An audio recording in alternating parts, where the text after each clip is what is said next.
आदि शंकराचार्य से संबंधित यह वीडियो मैं आपको समर्पित कर रहा हूं। यह दूसरा वीडियो है। इसके पहले भी आपने इस वीडियो का संदर्भ देखा होगा। दरअसल काशी में प्रवास के दौरान आदि शंकराचार्य और भी बड़े बड़े ज्ञानी पंडितों को शास्त्रार्थ में परास्त किया और गुरु पद पर प्रतिष्ठित हुए। अनेक शिष्यों ने उनसे दीक्षा ग्रहण की। इसके बाद वे धर्म का प्रचार करने लगे। एक बार वे ब्रह्म मुहूर्त में अपने शिष्यों के साथ एक अति सकरी गली से स्नान हेतु मणकरिका घाट पर जा रहे थे। रास्ते में एक युवती अपने मृत पति का सिर गोद में लिए विलाप करके बैठी हुई थी। आचार्य शंकर के शिष्यों ने उस स्त्री से अपने पति के शव को हटाकर रास्ता देने की प्रार्थना की, लेकिन वह स्त्री उसे अनसुना कर रुदन करती रही। तब स्वयं आचार्य ने उससे वह शव हटाने का अनुरोध किया। उनका आग्रह सुनकर वह स्त्री कहने लगी, हे सन्यासी, आप मुझसे बार बार शव हटाने के लिए कह रहे हैं, आप इस शव को ही हट जाने के लिए क्यों नहीं कहते? यह सुनकर आचार्य बोले, हे देवी, आप शोक में कदाचित यह भूल गई है कि शव में स्वयं हटने की शक्ति नहीं है। स्त्री ने तुरंत उत्तर दिया, महात्मन, आपकी दृष्टि में तो शक्ति निरपेक्ष ब्रह्म जगत का करता है, फिर शक्ति के बिना यह शिव क्यों नहीं हट सकता? उस स्त्री का ऐसा गंभीर ज्ञानमय रहस्यपूर्ण वाक्य सुनकर आचार्य शंकर वहीं बैठ गए। उन्हें समाधि लग गई। अंतःचक्षु से उन्होंने देखा सर्वत्र आद्या शक्ति महामाया लीला विलाप कर रही है। उनका हृदय अविरचनीय आनंद से भर गया और मुख से मातृ वंदना की शब्दमयी धारा स्रोत बनकर फूट पड़ी।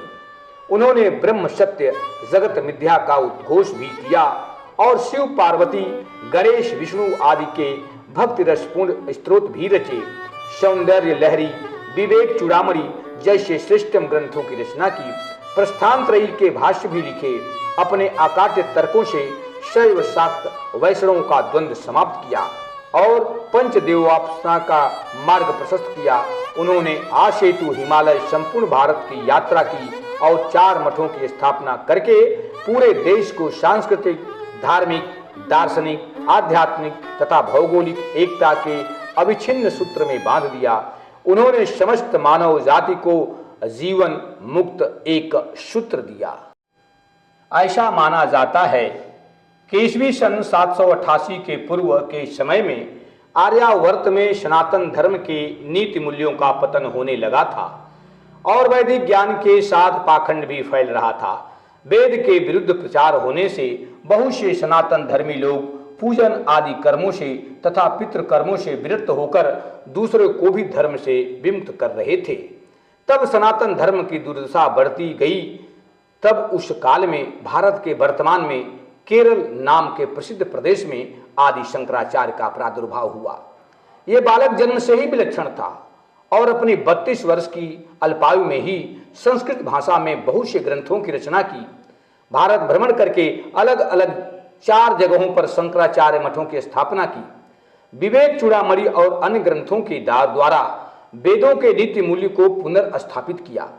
आदि शंकराचार्य ने इस ग्रंथ के द्वारा अद्वैत मत का स्थापना किया। सनातन धर्म का ज्ञान 4 वेदों में है जो मूल आधार माने जाते हैं, किंतु शंकराचार्य को लगा कि सभी लोगों की भूमिका ऐसी नहीं है कि इसे समझ सके, आत्म अनात्म पदार्थों का भेद पहचान सके। कोई ऐसा ग्रंथ होना चाहिए जिससे चारों वेदों का सार हो, थोड़े अक्षरों में संपूर्ण अध्यात्म विद्या का सिद्धांत लिखा जाए, जिसको पढ़ने से जनसाधारण को भी आत्म अनात्म का विवेक सुगम साध्य हो। इस उद्देश्य के साथ आदि शंकराचार्य जी ने इस ग्रंथ की रचना की, विवेक चूड़ामणि की रचना की। जिन लोगों को वैदिक संस्कृत समझ में नहीं आती थी उनके लिए भी ये ग्रंथ उपयोगी बना।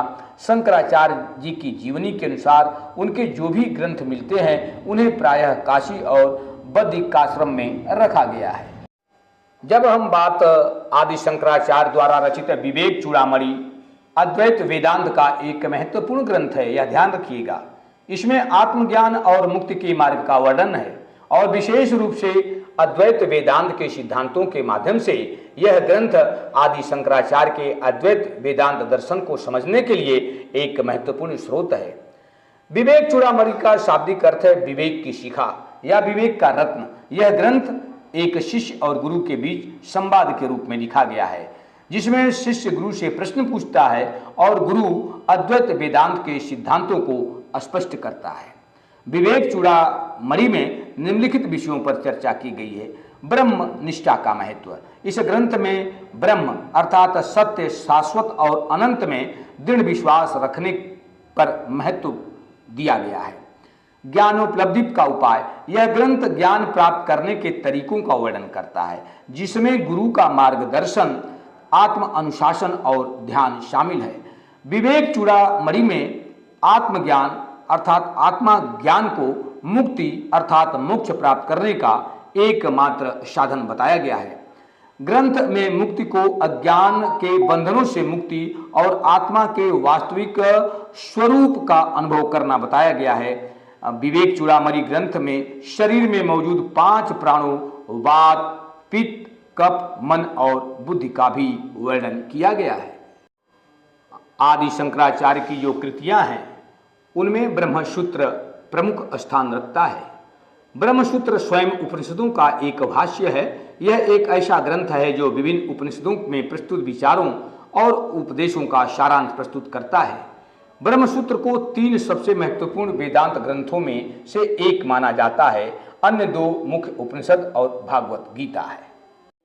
विद्वानों का मानना है कि विवेक चूड़ामणि आदि शंकराचार्य द्वारा संस्कृत भाषा में रचित प्रसिद्ध ग्रंथ है, जिसमें अद्वैत वेदांत का वर्णन किया गया है। इसमें ब्रह्मनिष्ठा का महत्व, ज्ञानोपलब्धि का उपाय, प्रश्न निरूपण, आत्मज्ञान का महत्व, पंच प्राण, आत्मनिरूपण, मुक्ति कैसे होगी, आत्मज्ञान का फल आदि तत्व ज्ञान के विभिन्न विषयों का अनंत सुंदर निरूपण किया गया है।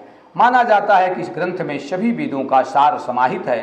शंकराचार्य ने अपने बाल्यकाल में ही इस ग्रंथ की रचना की थी।